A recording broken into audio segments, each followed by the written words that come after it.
그냥 우리의 삶과 모든 게 다 연결되어 있는 절대적으로 필요한 어떤 존재고, 그렇기 때문에 우리가 다시 또 이 빛에 대한 관심이 많고 그게 무엇인지 정확하게 탐구하려는 게 아닌가. 지구라고 하는 행성이 태양하고도 정확한 위치에, 절묘하게 위치해 있고 또 자기장도 형성이 돼 있고 해서 생명체가 탄생하기 시작했죠. 네, 그분은 확신했어요. 빛의 속도는 유한하다. 이분은 비단 광속뿐만 아니라 그러니까 모든 자연에서 무한이라는 건 없다라는 거예요. 빛은 질량이 0인 입자예요. 정지 질량이 0이라고 우리가 얘기하는데, 그럼 사람들이 물어보거든요. 질량이 0인데 어떻게 존재하냐? 그죠? 질량이 0이면 아무것도 없는 거잖아요.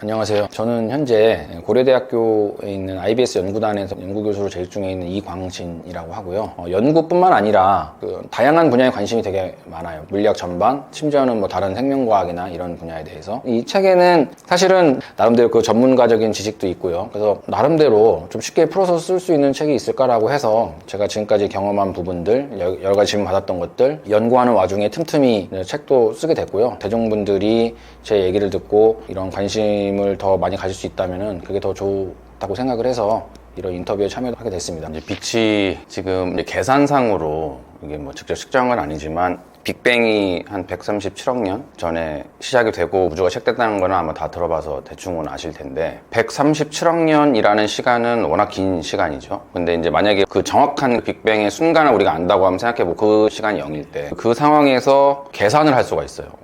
몇 초가 지나면 어떤 일이 벌어지고 하는 것들을. 그런데 굳이 따지자면은 빛이라고 하는 포톤, 광자라고 하는 것이 처음 생겨날 때가 10의 예를 들어서 마이너스 12승초? 그때 생긴다고 계산이 돼요. 빛은 여러 가지 관점을 우리가 볼 수 있지만 우주에는 4가지 기본 힘이 있는데, 중력, 전자기력, 그다음에 강한 핵력, 약한 핵력이 있는데, 이 빛은 이 전자기력을 매개해주는 어떤 입자라고 보시면 돼요. 우리가 자석이 쇠붙이를 잡아당기잖아요. 근데 우리가 그걸 어떤 원리로 잡아당기는지, 예를 들어서 진공 상황에서도 자석이 있고 쇠붙이가 있으면 잡아당기는데 아무것도 없잖아요, 둘 사이에. 이게 어떻게 잡아당기냐, 그 자기력이 어떻게 작용하냐, 그 자기력은 빛을 통해서 매개가 됩니다. 그래서 우주가 처음 탄생했을 때 빅뱅 초기에는 이 네 힘이 서로 완전히 합쳐져 있었어요. 합쳐져 있다가 소위 말하는 이제 플랑크 시간이 지나면, 그게 이제 10의 마이너스 43승초거든요. 그게 지나면 중력이 분리돼 나가고, 또 10의 마이너스 35승초가 되면은 강한 핵력이 분리돼 나가고, 또 10의 마이너스 12승초 때 약한 핵력과 전자기력이 분리돼 나가면서 전자기력이 따로 독립이 되죠. 근데 방금 말씀드렸듯이 빛이라고 하는 것이 그 전자기력을 매개해주는 입자라고 했잖아요. 그래서 그때 이제 탄생했다고 보면 되죠, 엄밀히 말하면. 근데 물론 이거는 이제 계산이기 때문에 그거를 우리가 빅뱅 초기 돌아가서 10-12승초 때 탄생했다고 실험적으로 검증하는 게 쉽지는 않겠지만 계산상으로는 그렇게 되는 거니까 그때 탄생했다고 보시면 되고, 근데 우리가 지금 맞닥뜨리고 있는 이 빛들, 이것은 사실은 스타라고 하는 별에서 나오는 빛에 우리가 보고 있는 거죠, 실제로는. 근데 별은 빅뱅이 일어나고 난 이후에 1억 년, 2억 년 정도 지난 다음에 형성이 돼요. 우리가 가장 가까운 별이 태양이라는 별이잖아요. 별이라고 하는 거는 엄청나게 크죠. 그러니까 태양이 지구 부피의 100만 배가 되는 엄청나게 큰 별인데, 크기 때문에 질량도 엄청 크겠죠. 질량이 있다는 얘기는 질량은 항상 중심 방향으로 향하잖아요. 그러니까 모든 천체는 자기 중심 방향으로 이렇게 쪼그라들려고 하는 중력이라는 게 작용을 합니다. 근데 그렇게 되면 무조건 쪼그라들겠죠. 그러니까 그거를 버티는 힘이 뭐냐면 핵융합이라고 하는 작용인데, 쉽게 말해서 수소 4개가 합쳐져서 이제 헬륨 원자핵이 되는 그 핵융합이 일어나면 질량이 조금 이제 변하게 되는데, E는 MC 제곱이라는 거 아마 들어보셔서 알겠지만은 그 질량이 줄어드는 것만큼 에너지로 변이 되면서 그 에너지가 바깥으로 뻗어나가요. 중력은 안으로 파고 들어가려고 하고 핵융합에 의한 에너지는 밖으로 퍼져가려고 하기 때문에 이 두 힘이 균형을 이루고 있는 상태가 별이라고 보시면 돼요. 그래서 그 핵융합에 의해서 뻗어나가는 빛들, 그 빛들을 우리가 지금 보고 있는 빛이고, 그게 이제 최초의 빛 하고는 조금 다르죠. 왜냐하면 그거는 별에서 나오는, 핵융합에서 나오는 거니까. 근데 어쨌든 포톤이라고 하는, 잘게 쪼갰을 때 최후의 입자라고 하는 그 입장에서 봤을 때는 똑같죠. 똑같고 그 빛을 보고 있는데, 그러다가 이제 태양이 형성되고 나서 지구라고 하는 이제 플래닛, 행성들이 생겨나기 시작하고, 어떻게 보다 보니까 지구라고 하는 행성이 태양하고도 정확한 위치에, 절묘하게 위치해 있고 또 자기장도 형성이 돼 있고 해서 생명체가 탄생하기 시작했죠.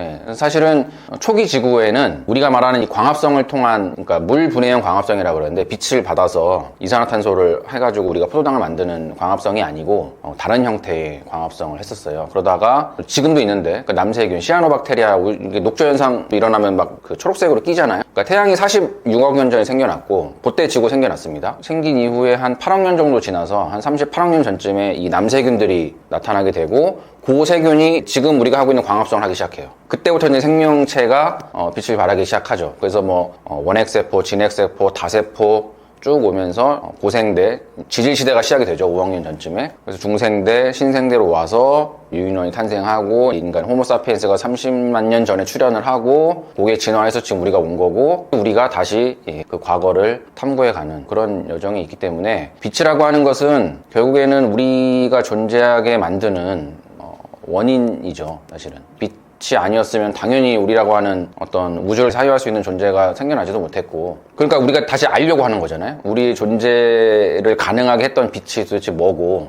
언제 탄생했고, 어떤 방식으로 작동을 하는가, 그런 부분에서 이제 사유하게 되는 거니까 이게 이제 순환론적인 것 같아요.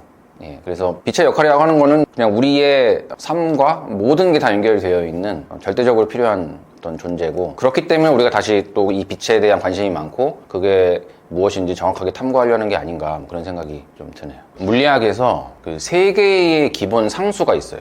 뭐냐면은 플랑크 상수라는 게 있고요. H라고 표시하는 플랑크 상수가 있고, 그 다음에 뉴턴의 만유인력 상수, 라지 G라고 표시하는 상수가 있고, 나머지 하나가 광속 C라고 하는 겁니다. 광속은 정확하게 얼마냐면 2.9979248 곱하기 10의 8승 미터 퍼 세크예요. 그러니까 2.9979248이니까 소수점 8자까지 정확하게 지금 재고했고, 우리 인류가 정확하게 알고 있어요, 그 값을. 보통은 그러니까 1초에 뭐 30만 킬로미터 간다, 대충 아시는 분들은 알아요. 지구를 7바퀴 반 정도 돌고 1초에 엄청나게 빠른 속도다. 그럼 굳이 뭐 2.9979248까지 알 필요 있느냐? 알 필요가 있는 게 절대로 변하지 않는 수거든요. 그러니까 기본 상수라고 하면 플랑크 상수나 만유인력 상수나 광속은 적어도 우리 우주에서는 절대 변하지 않는 어떤 상황에서도 기본 고정된 불변된 값입니다. 그렇기 때문에 되게 중요하고요. 흔히들 광속이 왜 그러면은 그렇게 일정하냐, 고정돼 있냐 라는 질문을 하는데, 사실은 그거는 왜라는 질문을 할 수가 없죠. 우리 우주가 그렇게 형성이 설계가 되어 있기 때문에 우리가 그거를 발견한 것이지, 원인까지는 그걸 설명할 수 있는 사람은 없고요. 다만 확실할 수 있는 거는 광속이라고 하는 거는 언제 어느 상황에 있어서도 절대 불변이다, 고정된다. 근데 이제 이렇게만 얘기하면 뭐 그럴 수 있죠. 내가 만약에 예를 들어서 반대편 방향으로 광속 C만큼 가고 있다고 가정을 했을 때, 나와 반대 방향으로 빛이 오는 속도가 그럼 EC로 보이지 않겠냐, 광속을 C라고 했을 때 상대 속도의 개념으로, 그죠? 그것도 이제 고정된 거니까. 근데 여기서 말하는 불변이라고 하는 것은 그 관찰자가 어떤 운동 상태에 있다 하더라도 광속은 무조건 C로 보인다는 거예요. 그러니까 무슨 말이냐면은 C 더하기 C도 C예요. 아인슈타인의 특상대성 이론에 대한 수학 공식을 보면 이제 계산이 됩니다. C 더하기 C는 C입니다. 다시 말하면 내가 만약에 0.5C로 가고 여기가 C로 와도 0.5C 더하기 C도 C입니다. 그래서 이게 어떻게 가능한 것이냐, 이 속도라고 하는 것은 시간분의 거리잖아요. 시간 대 공간이에요. 시간분의 공간이기 때문에 보통은 이전까지는 이제 시간과 공간이라고 하는 것은 고정불변이라고 생각했죠. 그러니까 속도가 변하는 것이죠. 그런데 아인슈타인이 발견한 것은 이 광속이라는 것이 일정하기 때문에 이거를 일정하게 유지시키기 위해서 시간과 공간이 이제 변해야 된다라고 하는 거죠. 그러니까 한마디로 인류의 시간과 공간에 대한 어떤 사고 체계를 완전히 뒤집어 온 거죠. 결론 말씀드리면은 내가 빠르게 움직이면 움직일수록 시간은 느리게 갑니다. 그래서 뭐 흔히들 오래 살려면 열심히 많이 움직여야 된다고 얘기하는데, 물론 그 비율이 광속에 비해서 워낙 작기 때문에 그렇지만, 빠르게 움직이고 있는 어떤 상황에서의 관찰자의 시계는 느리게 간다. 사실은 이게 주된 결론이고요. 그 모든 이유는 뭐냐면 광속은 절대로 변하지 않기 때문에, 어떤 상황에서 C이기 때문에 라는 결론으로 말씀드릴 수 있을 것 같아요. 자연에 대한 호기심이죠. 호기심이고, 사실은 처음에 빛을 신격화했다고 말씀하셨는데 사실은 그렇게 생각했어요. 고대 그리스 시대만 하더라도 빛이라고 하는 것은 하늘에서 오는 거잖아요. 태양에서 오는 거기 때문에 하늘에는 이제 신이 있죠. 신이 있으니까 빛의 속도는 무한하다고 생각했어요. 그러니까 영속적이고 영원하고 불변하고 그 다음에 무한한 것들은 사실 신의 속성이기 때문에, 근데 사람들이 봤을 때 빛이 너무 빨리 보이니까 당시만 하더라도 당연히 하늘에서 온 빛의 속도는 무한할 것이다. 이것을 처음으로 모든 자연에 무한이라는 개념이 없다고 느낀 분이 누구냐면 바로 갈릴레오 갈릴레이라고 하는 분이에요. 분이세요. 그분은 확신했어요. 빛의 속도는 유한하다. 이분은 비단 광속뿐만 아니라 그러니까 모든 자연에서 무한이라는 건 없다라는 거예요. 무한이라고 하는 거는 수학적 개념이거든요. 그렇죠? 예, 무한이라고 하는 건 인간이 사고체계에서 상상한 어떤 허구의 개념이지 이게 물리적 실체가 아닙니다. 예, 금방 증명이 돼요. 무한이라고 하는 것이 얼마나 이상적인가는. 그러니까 그런 부분들에 대해서 자연과학적인 마인드를 처음으로 장착을 하신 거죠. 갈릴레오는. 그래서 유한할 것이다. 너무 빠르니까 우리가 못 재는 거지. 그걸 간파하시고 이제 측정을 하시려고 했죠. 속도를. 그러니까 가장 고전적인 방법으로. 그러니까 너무 빠르기 때문에 당시 자기 조수와 함께 여기서 가까운 산이 어딜까요? 그러니까 여기서 북한산 정도 한 20km 정도 될 거예요. 20km 정도. 그럼 여기 있는 산 하나에 갈릴레오 올라가고 이제 조수를 보내요. 그 20km 떨어진 산에 거기 올라가라. 밤에. 그러면은 서로 램프랑 거울을 두고 그쪽 조수가 램프를 딱 드는 순간 내가 보는 순간 자기도 램프를 올리는 거예요. 그러면은 그 조기 입장에서는 내가 올렸을 때 가면은 그쪽에 또 올릴 거 아니에요? 그 간극을 재는 거예요. 시간을. 근데 대충 거리는 아니까. 그러면 이제 거리를 알고 시간을 아니까 그렇게 해서 속도를 재려고 했죠. 그런데 어림도 없죠. 예, 어림도 없고 사실 실패했죠. 그 당시 기술만 하더라도 그 재수가 당연히 없죠. 근데 더 놀라운 사실은 그러면 그 정도 되면 갈릴레오가 이게 무한한가? 라고 생각할 수도 있잖아요. 그런데 갈릴레오는 돌아가실 때까지 유한한데 너무 빠를 뿐이다 라는 생각을 굽히지 않으셨어요. 그러니까 그건 확신을 갖고 있었던 거죠. 그러니까 보통 그 정도 되면 모든 사람들은 빛은 무한하다고 믿고 있고 자기도 재보니까 너무 이걸 잴 수가 없으니까 가늠이 안 되잖아요. 광속이 얼마나 빠른지. 근데 수십 킬로 떨어져 있는 산에서도 못 잴 정도면 무한한가 생각하시면 그렇지는 않았어요. 그리고 나서 그분의 영감을 이어받아서 그 덴마크의 레머라고 하는 천문학자가 그 지구 궤도하고 목성 위성을 이용해가지고 광속을 최초로 재요. 그때 그분이 잰 게 초속 21만 킬로미터였어요. 그러니까 지금 초속 30만 킬로미터니까 사실은 70%에 해당되는 상당히 정확한 값으로 잰 거고요. 별을 이용해서 잰 거죠. 그러니까 그때 당시만 해도 1600년에 1700년대인데 그때가 지동설이 그렇게 완전히 받아들여지지도 않았었어요. 그러니까 레머가 확신했던 거는 지구가 태양 돈다는. 그러니까 사실 여러 가지 사회적인 맥락도 다 반영이 되어 있는 위대한 결과였고 최초로 측정을 한 거죠, 광속을. 그리고 나서 또 100년 정도 지나면 한 1800년대쯤에 프랑스의 피조라고 하는 분이 이게 별 갖고 재는 건 조금 부정확하니까 톱니바퀴를 이용해가지고 광속을 측정을 해요.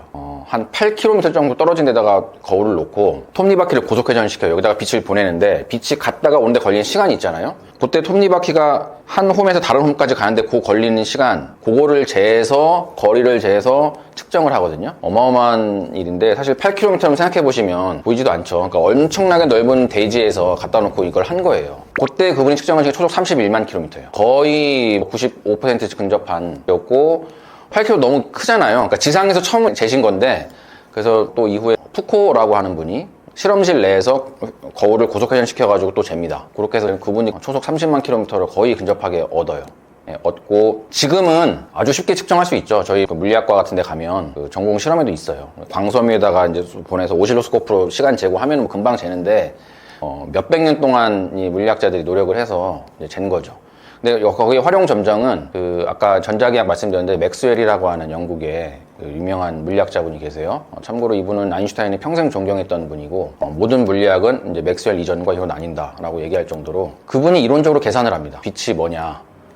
빛은 전자기파예요. 전기장과 자기장이 이렇게 파동인데 그 속도를 계산을 해봤더니 당시 피조나 푸코가 쟀던 광속과 99% 똑같아요. 그러니까 이분은 광속을 이론으로 계산하신 거예요. 그래서 그게 1800년대 후반, 19세기 후반인데 그렇게 해서 광속이 그때 딱 결정이 되죠. 그리고 나서는 20세기 들어와서 광속이 불변하다는 게 밝혀지고, 그러니까 순서를 보면은 광속이 얼마냐를 19세기까지 쭉 재다가 후반에 이론으로 완벽하게 맥스웰이라는 분이 딱 계산을 했고 20세기 들어와서 1905년에 아인슈타인이 이것이 완전히 불변하다라는 것을 발견하고 순서가 이렇게 됩니다. 지금은 모든 물리학에 다 받아들이고 있죠. 입자이면서 파동이죠. 빛은 입자이면서 파동인데 그 기준이 정확하게 있는 건 아니지만은 이렇게는 얘기할 수 있어요. 그러니까 우리가 파동이라고 치면 이렇게 어떤 일정한 주기를 갖고 진동하는 게 파동이잖아요. 그 진동하는 단위 주기, 그거를 우리가 파장이라고 얘기를 해요. 그 파장이 짧으면 짧을수록 입자적인 성질이 강해지고요. 길면 길수록 파동적인 성질이 강해져요. 그래서 우리가 보통 입자라고 할 때는 그 파장이 짧은 빛들, 예를 들면은 감마선이라든지 X선, 뭐 자외선, 요 정도까지는 입자적인 성질이 되게 강하고, 또 그 이후로 가면은 가시광선, 적외선, 뭐 마이크로파 이렇게 가면은 파동적인 성질이 강하다라고 어느 정도는 얘기할 수는 있죠. 그게 뭐 명확한 기준은 아니지만. 근데 어쨌든 빛은 이중성을 갖고 있고, 빛뿐만 아니라 모든 미시 세계에 있는 물질들은 다 이중성을 갖고 있습니다. 1900년에 들어서서 양자역학이라고 하는, 아마 이름은 다 들어보셨을 거예요. 그 분야가 확립이 되고 나서 1930년대 정도 되면 어느 정도 완성이 되거든요. 뭐 슈레딩거라든지 뭐 하이젠베르크 불확정성 이런 것들이 등장하면서. 근데 그 이후에 등장한 학문이 있어요. 양자역학을 기반으로 등장한 학문을 좀 어려운 말로 양자장론이라고 해요. 그러니까 우리를 구성하고 있는 모든 이 물리적인 실체는 다 어떤 장, 전기장, 자기장 할 때 그 장을 말하는 거거든요. 필드라는 건데, 그 이론에서는 뭐라고 얘기하냐면은, 우리가 진공이라고 얘기하면 진공은 아무것도 없는 거잖아요. 근데 사실은 아무것도 없는 게 아니라 엄청난 일들이 많이 벌어지고 있는 거예요. 그냥 쉽게 얘기하면 우리가 전자는 많이 들어보셨죠? 마이너스 극을 띠고 있는 기본 입자 중에 하나인데, 그 전자의 반입자라는 게 있어요. 뭐냐면 질량 다 똑같은데 전하만 플러스예요. 그걸 우리 양전자라고 하거든요. 그러니까 전자는 우리가 늘 보는 거지만 양전자는 사실 우리가 거의 볼 수가 없죠. 지금 우리 실험실에서 만들 수 있습니다. 근데 그 전자랑 양전자가 만나면 빛이 돼요. 그리고 빛이 서로 만나면 또 전자와 양전자가 되기도 하고요. 그게 끊임없이 반복돼요. 진공 상태에서. 그게 양자장론의 핵심을 이루는 이론이거든요. 그럼 예를 들면은 전자하고 양전자라는 건 물질이잖아요. 근데 빛은 빛이고, 그러니까 빛과 빛이 서로 만났을 때 그 양자장론에 의하면은 전자나 양전자가 생기거든요. 빛이 만나서 물질이 생기는 거죠. 그런데 그게 이론적으로는 40년대에 등장을 했지만 이거를 실험으로 직접 관찰한 적은 없었어요. 이거를 진짜 그런가? 그러니까 이론 물리 하시는 분들은 이거를 기본 전제로 삼고 늘 논문을 쓰시죠. 그리고 간접적으로는 이미 증명된 것도 좀 있고, 근데 직접적으로 빛 알갱이 두 개가 만나가지고 그 전자나 양전자가 형성이 되는가, 이거를 이제 쌍생성이라고 그러는데, 그러니까 아까 말했지만 생기는 건 쌍생성이고 다시 그 전자랑 양전자가 만나서 빛이 되는 걸 쌍소멸이라고 그래요. 쌍생성 쌍소멸은 양자역학의 가장 기본 원리죠. 근데 2014년에 제가 알기로는 이게 실험적으로 구현이 된 걸로 알고 있어요. 실험적으로 관찰이 됐어요. 감마선 같은 아주 에너지가 큰 빔을 만들어가지고 그 빛이 충돌했을 때 전자랑 양전자가 생기는 현상을 실험실 내에서 실험으로 최초로 관측이 됐습니다. 그게 10년 정도밖에 안 돼요. 그게 네이처 포토닉스라고 하는 저널에 실렸었죠. 알고는 있었는데 이거를 실험으로 구현하는 건 대단히 어려웠다는 것도 알고 있었거든요. 그거를 최초로 구현했다고 보시면 됩니다. 압축은 시킬 수 있습니다. 이건 쉽게 상상하실 수 있는데 사방에다 다 6면체 거울을 만들어 놓으시고 그 안에다가 알갱이 입자를 계속 집어넣으면은 거울에서 계속 반사가 되니까, 근데 그 거울의 부피를 점점 줄여가면 압축이 되겠죠. 보통 주사기 같은 거 생각해 보시면 주사기에 있는 공기 분자들이 있을 때 우리가 이 손으로 이렇게 누르면 어느 정도는 들어가다가 부피가 극도로 작아지면 더 이상 누르기 힘들어지잖아요. 그 이유는 그 안에 있던 공기 분자들이 응축이 돼서 밖으로 밀어낼 힘이 점점 강해지기 때문이죠. 그래서 폭발까지는 아니지만 점점 응축이 되고 바깥으로 내려가는 힘이 점점 강해져서 더 이상 그 부피를 줄일 수가 없는 그런 상황까지 가게 되는데, 이것도 최신 연구 결과인 것 같은데 빛은 좀 성질이 달라요. 빛은 압축을 시키다가 어느 정도는 저항을 합니다. 빛도 에너지가 있거든요. 빛은 질량이 0인 입자예요. 정지 질량이 0이라고 얘기하는데, 그럼 사람들이 물어보거든요. 질량이 0인데 어떻게 존재하냐? 그죠? 질량이 0이면 아무것도 없는 거잖아요? 근데 특수상대성 이론에 의하면은 질량이 0인 물체는 반드시 광속으로 움직여야 돼요. 빛은 그래서 광속으로 움직이는 거고요. 그러니까 질량이 있는 물체는 절대로 광속으로 갈 수가 없어요. 근데 그래서 우리가 뭐라고 표현하냐면은 빛은 질량이 0이지만 에너지는 있습니다. 에너지가 있기 때문에 압축을 하면 당연히 저항을 하겠죠. 저항을 하다가 어느 정도 압축이 되면 얘가 갑자기 그 저항하는 힘이 사라져 버려요. 서로 합쳐져요. 빛이 서로 합쳐져가 마치 한 몸처럼 행동을 하거든요. 근데 이 사실도 물리학계에서는 많이 알려져 있는 사실인데, 좀 어려운 말로 하면 보즈 아인슈타인 응축이라고 하는 현상이 있어요. 이게 뭐냐면은 좀 비유를 해보자면은 내가 어느 중학생 반의 교실에 갔는데 학생들이 그랬다가 점점 교실의 부피를 줄이면 학생들이 좀 당황하기 시작하죠. 그러다가 더 줄여서 너무 좁아지게 되면 학생들이 서로 회의를 해가지고 뭉치기 시작하는 거예요. 우리 안 되겠다. 우리가 이렇게 산발적으로 움직이면 우리 다 압축돼서 죽겠다. 안 되겠다. 우리가 서로 힘을 합쳐가지고 너는 여기 서고 여기 서고 조직을 하는 거죠. 마치 한 몸처럼 움직이는 거예요. 그러한 거동을 빛이 보인다는 거거든요. 그게 왜 그러냐면은 방금 말씀드린 그게 물리학 용어로 이제 보지 아인슈타인 응축이라고 그러는데, 빛은 그 입자는 두 가지 종류의 입자가 있어요. 인간도 남자 여자가 있듯이 빛도 두 가지 종류의 입자가 있거든요. 하나는 페르미온, 하나는 보존이라고 불려요.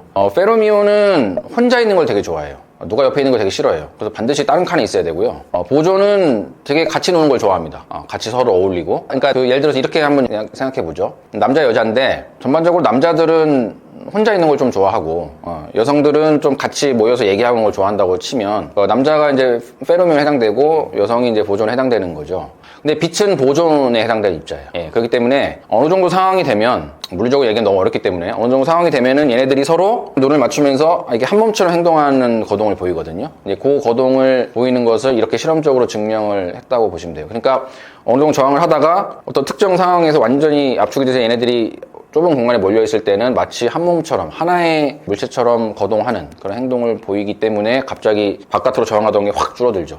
예, 그런 거를 실험으로 발견했다고 보시면 된다. 저는 기본적으로 물리학을 전공을 했고요. 분광학이라고 하는 것이 물리학, 화학, 생명과학 이런 식으로 분류되는 건 아니고 물리학과 화학에 있는 하위 세부 전공 분야 중에 하나라고 보시면 돼요. 그러니까 물리학을 하시는 분들 중에 분광학을 전공하는 사람이 있고 화학을 하시는 분은 있고 이렇게 보시면 되고요. 분자가 나눌 분자죠. 빛을 나누는. 그러니까 그 태양에서 오는 빛이 있는데 우리가 태양빛을 그냥 받으면 빛이 따뜻하다, 오늘은 햇살이 좋다 이렇게 얘기하지만 그 빛에는 아까도 말씀드렸지만 자외선, 가시광선, 적외선 쫙 섞여 있거든요. 그 각각은 다 다른 파장을 갖는 빛들이 섞여 있는 것들을 한꺼번에 우리가 받고 있는 거잖아요. 근데 우리가 그거를 자세히 분석하기 위해서는 이거를 분해해 봐야 되잖아요. 분광학을 영어로 스펙트럼이라고 하거든요. 뭐냐면은 이것저것 막 섞여 있는데 이걸 한꺼번에 보면은 분석하기 힘드니까 이걸 쭉 펼쳐놔서 나눠가지고 각 영역에서는 자외선 영역에서는 이런 일을 하는구나, 적외선 영역에서 이런 일을 하는구나, 이렇게 나눠서 분석하는 일을 하는 거를 분광학이라고 보시면 되고요. 왜냐하면 우리가 분석하고자 하는 물질이나 어떤 시스템이 반응하는 빛의 파장 영역대가 다 달라요. 그러니까 우리가 나뭇잎이 왜 초록색이냐 라고 하는 것은 그 나뭇잎 안에 있는 엽록소라고 하는 것이 붉은색과 푸른색 빛을 흡수하고 초록색 빛을 반사하기 때문에 그렇잖아요. 그럼 우리가 이게 빛을 나눠서 보지 않으면 이해할 수가 없는 거죠. 그렇죠? 예, 각 색깔별로 파장별로 쭉 나눈 다음에 이래서 사과는 빨갛게 보이고 나머지는 초록색이 보이는구나. 이거 사실 분광학 덕분에 발견한 사실이고, 한 가지만 더 말씀드리면 천문학이 정말 엄청나게 많이 쓰여요. 우리가 사실 지구 내부보다 태양 내부를 훨씬 더 잘 알거든요. 어째서 그럴까요? 왜 그럴까요? 태양 중심부 온도 1500만 도인데 그 안에 들어가지도 못할 뿐더러 표면 온도가 6000도입니다. 지구에서 가장 뜨거운 마그마 온도가 2000도도 안 되거든요. 그 이유는 태양에서 오는 빛의 스펙트럼만 분석하면 끝인 거예요. 태양은 그냥 기체 가스 덩어리잖아요. 그러니까 핵융합밖에 없는 거죠. 사실 스타라고 하는 것이 훨씬 거대하고 크지만 그 내부 구조는 플래닛에 비해서 훨씬 더 간단합니다. 그러니까 우리가 아무리 먼 곳에 있는 별의 대기 성분부터 다 분석할 수 있는 이유는 이 분광학 때문이에요. 반면에 지구나 화성 이런 플래닛 같은 경우에는 빛을 내지는 않잖아요. 반사하는 것 뿐이지. 그 내부 구조는 다 암석으로 구성되어 있고 철로 구성되어 있고 이렇기 때문에 우리가 거길 직접 가서 내부를 시추해서 파보지 않는 한 플래닛을 알기는 대단히 어렵죠. 하지만 스타는 정말 쉽게 알 수 있습니다. 분광학을 통해서. 그렇게 생각하시면 됩니다. 이게 사실은 제가 가장 연구하고 있는 분야랑 관련이 되어 있기도 하고요. 되게 재밌는 분야인데 대중들한테는 많이 알려지지 않는 것 같아서 개념이 쉽지 않긴 하지만 쉽게 이제 표현을 하자면은 빛은 빛 자체만 가지고도 특별한 존재이긴 하지만 보통은 사실 광합성이라고 하는 작용도 빛과 어떤 물질의 상호작용이고, 항상 어떤 물질과 빛은 서로 만나잖아요. 만나면 반드시 어떤 일이 벌어져요. 그 상호작용을 한다고 하는데 그런 것들을 탐구하는 분야가 지금 소위 말하는 나노광학이라든지 분광학 이런 분야에서 이런 걸 하죠. 제가 이제 빛과 물질의 댄스라고 했는데, 빛이 들어오면 물질 내에 있는 전자들이나 그 원자핵들이나 이런 것들하고 서로 이렇게 상호작용을 하면서 뭔가 특별한 거동들을 많이 보입니다. 한 가지만 말씀드리면 금속 있잖아요. 금속, 금이나 은 같은 금속에다가 만약에 빛을 쪼이면 어떤 특정 상황을 만족시키는 경우에는 이 빛과 금속 내에 있는 전자들이 한 몸처럼 움직여요. 한 몸처럼 움직여서 아주 특별한 물리적인 특성을 갖는, 이걸 우리가 이제 준입자라고 해요. 그러니까 두 개가 원래 각각의 따로 광자, 얘는 전자였는데 이 광자와 전자가 서로 합쳐지면서 얘네들이 같이 이렇게 서로 춤을 추면서 움직이는 거죠.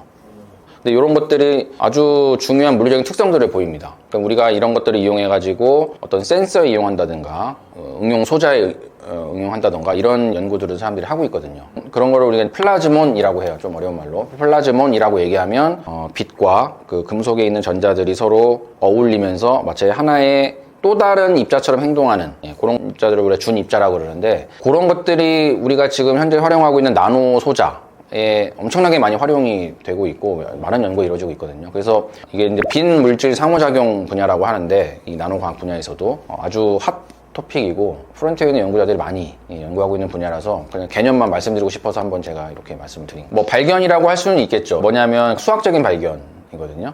수학적인 발견인데 이거는 아인슈타인의 특수상대성 이론의 식을 보면 이해할 수 있는데 질량을 기술하는 식에 분모에 루트가 있고요. 아마 루트는 아마 다 기억하실 거예요. 1-c제곱분의 v제곱이라는 식이 있어요.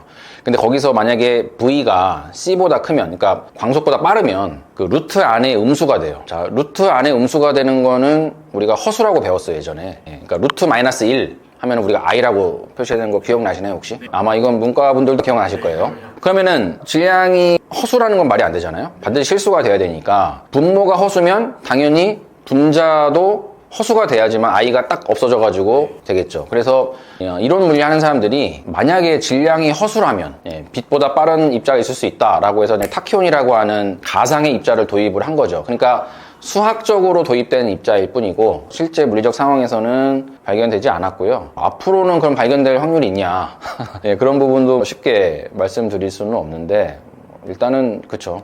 개념 자체가 허수인 질량을 갖는 입자라고 하는 것이 상상하기 어렵기 때문에 실체적으로 그냥 개념적으로 그런 게 있다 말씀드리면 될 것 같아요. 발견된 건 아닙니다. 실제로.